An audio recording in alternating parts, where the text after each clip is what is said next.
আজকে সকালে ভাবলাম একটু ফেনা ভাত করে দিই, স্কুলে সেটাই খেয়ে যাবে।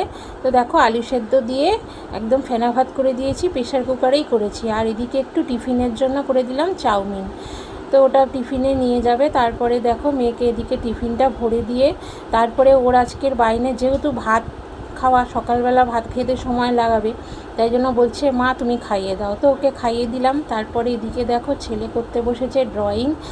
ছেলে কালকে মামার বাড়ি থেকে চলে এসেছে, তো আজকে সকাল থেকে এখানে লেগে পড়েছে আঁকা নিয়ে, কারণ ড্রয়িং নেই ওর, তো ভবিষ্যৎটা ওর ইচ্ছা ড্রয়িংয়ের লেভেলেই যাবে। তো যাই হোক সেখানকার সব মামার বাড়ি ঘুরে এলি, কেমন লাগলো?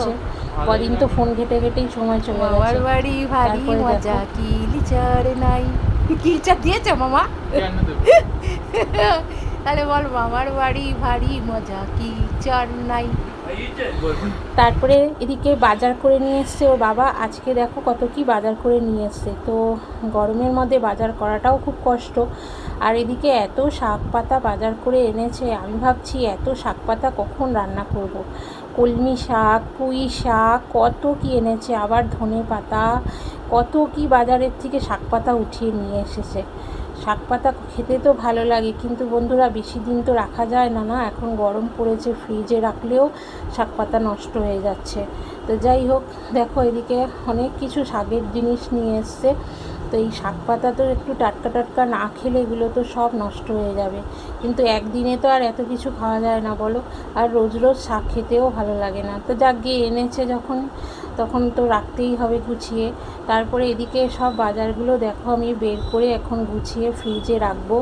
এটা একটা বিশাল বড় কাজ, এই বাজার গুছানোটা সত্যিই খুব একটা বড় কাজ। তারপরে এদিকে করব রান্না। আজকে কি রান্না করব সব কেটে কুটে নিয়েছি। ওদিকে উচ্ছে আলু ভাজা করব, আর এদিকে করব সজনে ডাঁটা আলু দিয়ে পোস্ত তরকারি। তো দেখো এখানে সজনে ডাঁটা আর আলুটা দিয়ে, আর এদিকে পোস্তটা বেটে নিয়েছি। আর করব একটু মুসুর ডাল। তো মুসুর ডালটা একটু প্রেশারেই আজকে একটু ভাপ দিয়ে নিয়েছিলাম, আর তাহলে তাড়াতাড়ি হয়ে যাবে। দিয়ে মুসুর ডালটা একটু সম্বার দিয়ে নিলাম। আজকে ডাল যেহেতু আজকে মাছটা আনেনি, তাই জন্য একটু ডাল তো লাগবেই। আর করব এদিকে ডিমের অমলেট করে একটু ঝোল। আজকে বাজারে গেছিলো, কিন্তু মাছটা গরমের জন্য অত বেলাতে না ভালো পাইনি, তাই আর আনেনি। তো এদিকে তাই জন্য ডিমের অমলেট করে আলু দিয়ে ঝোল করে নিলাম। তো আজকে এই রান্নাবান্না করলাম বন্ধুরা। খুব গরমও পড়ে গেছে কালকের থেকে, রান্নাঘরে দাঁড়িয়ে রান্না করাটাও একটা বিশাল টাফের ব্যাপার। তো যাই হোক আজকে দেখো ডিমের কারি মানে ডিমের অমলেট করে এরকম ঝোল ঝোল করে ফেললাম। আর এত রান্না করতে করতে ঘেমে গেছি, তো ভাবলাম যে একটুখানি কিছু ঠান্ডা